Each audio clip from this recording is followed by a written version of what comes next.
hast auf meinen Kanal gefunden, weil du dich für Schweizerdeutsch interessierst oder sogar Schweizerdeutsch möchtest lernen. Es wird also Zeit, dass wir darüber reden, was Schweizerdeutsch denn eigentlich genau ist. Für alle neuen Gesichter hier auf diesem Kanal, ich heisse Naira und mir ist es eine Herzensangelegenheit, zu zeigen, dass es absolut nicht unmöglich ist, Schweizerdeutsch zu lernen. Darum poste ich hier und auf Instagram sehr gerne nützliche Ressourcen zum Lernen. Also, lass uns gerade sofort ins Thema starten. Schweizerdeutsch, das ist ein Sammelbegriff für die deutschen Dialekte, die in der deutschsprachigen Schweiz geredet werden. Es umfasst also eine Vielzahl von Dialekten, die sich regional unterscheiden können. Das bedeutet, dass ein Satz, je nachdem, wo du dich in der Deutschschweiz befindest, unterschiedlich tönen kann. Übrigens, wenn wir über das Lernen und Verstehen von verschiedenen Dialekten reden, dann habe ich einen Tipp für dich. Auf italki kannst du Lehrer aus allen Teilen der Schweiz finden. Das sind sprachbegeisterte Leute, die gerne mit dir über ihre Kultur und ihre Sprache reden und dir so Gesprächstraining bieten können. Auf italki findest du Lehrer aus Zürich. Merci vielmals für deine Aufmerksamkeit und ich würde mich sehr freuen, mit dir Schweizerdeutsch zu lernen. Aus Bern. Hey, ich bin Sevi, ich bin Deutsch- und Schweizerdeutschlehrerin auf italki. Ich wohne in Bern in der Schweiz und meine Hobbys sind Skifahren, Surfen und Gitarre spielen. Und aus der Ostschweiz. Als gebürtiger Schweizer würde es mich natürlich auch freuen, dir unsere vielfältige Landessprache näher zu bringen. Ich selber komme aus der Ostschweiz, habe aber auch in Zürich und in Graubünden gewohnt. Und wenn du jetzt Lust hast, dir verschiedene Dialekte mit Hilfe der tollen Tutoren auf italki anzueignen, dann klick auf den ersten Link in der Videobeschreibung und brauch den Code NAIRA. Mit dem bekommst du 5 Franken Rabatt auf deine erste Lektion bei italki. Man redet von einem Dialektkontinuum zwischen Süd und Nord. Was das bedeutet, ist Folgendes. Dialekte unterscheiden sich von Region zu Region, aber sie verändern sich immer nur ein bisschen. Alle benachbarten Regionen verstehen sich darum sehr gut. Aber je weiter man geografisch auf der Sprachlinie vom Wallis bis zur Grenze von Deutschland voneinander entfernt ist oder wohnt, desto schwieriger wird es auch, sich zu verstehen. Vielleicht fragst du dich, wieso reden wir denn eigentlich so viel über Schweizerdeutsch, wenn es doch gar keine richtige Sprache ist? Naja, in einem Punkt ist Schweizerdeutsch halt doch eine Sprache. Es ist die Muttersprache der Deutschschweizer.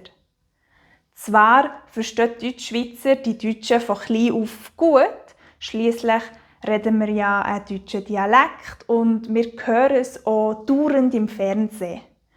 Aber die Grammatik, die Rechtschreibung und bestimmte Ausdrücke, die haben wir alle in der Schule gelernt.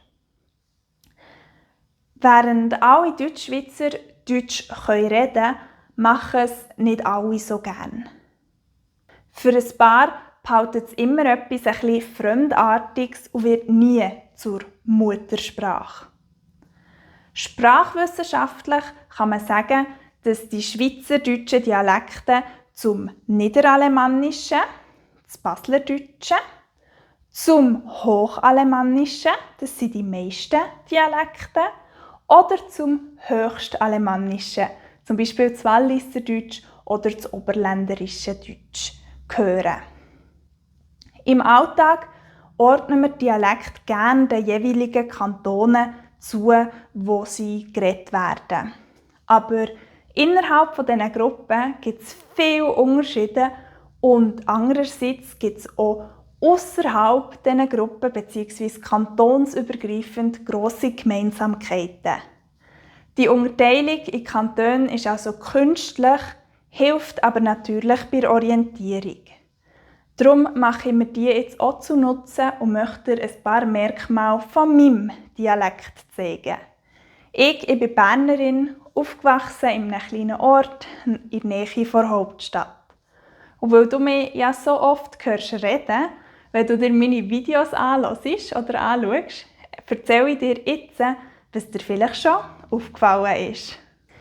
Punkt Nummer 1. Das bedächtliche Sprechtempo. Etwas, was dem Berndeutschen immer nachgesagt wird und auch seine Wahrheit hat, ist das bedächtliche Sprechtempo.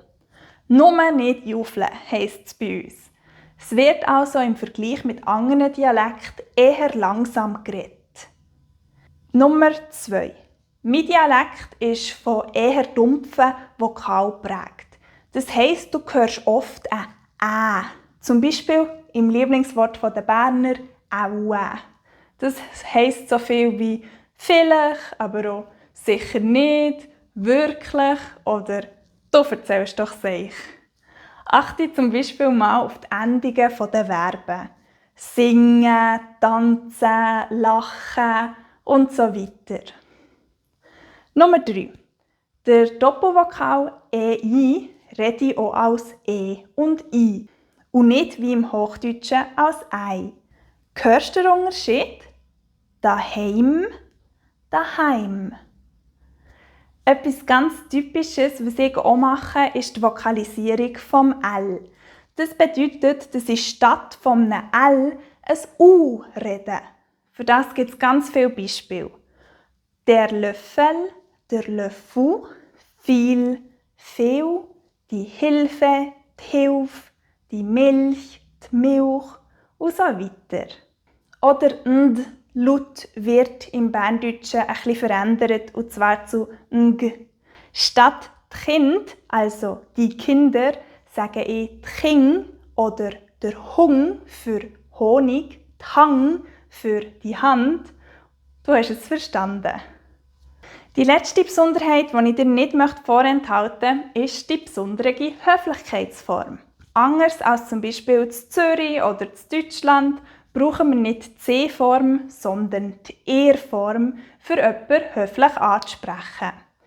Ich sage also zum Beispiel «Grüß euch, Frau Meier, wie geht's euch?» und nicht «Wie geht's Ihnen?» So viel zum Berndeutschen. Nur als kleine Vorwarnung, ich habe es schon angedeutet, im Berner Oberland gelten all die Regeln dann schon nicht mehr. Die gute Nachricht ist, dass man sich gut an verschiedene Dialekte gewöhnen kann. Und das Wissen über sprachliche Besonderheiten, wie die wir jetzt über das Berndeutsche angeschaut haben, können dabei sehr helfen. Also lass dich nicht durch Dialekt entmutigen, Schweizerdeutsch zu reden. Viele Grundlagen sind nämlich sehr ähnlich und es wird dir nicht mehr schwerfallen, die dann auf verschiedene Sprachregionen anzupassen. Ich verspreche dir, du wirst uns alle verstehen. Das war es mit dem Video für heute. Merci vielmals fürs Zuschauen. Wenn es dir gefallen hat, dann freue ich mich sehr über einen Daumen gegen oben und über einen lieben Kommentar. Schau mal in die Videobeschreibung für ganz viele interessante Links. Bis gleich, ich freue mich auf dich.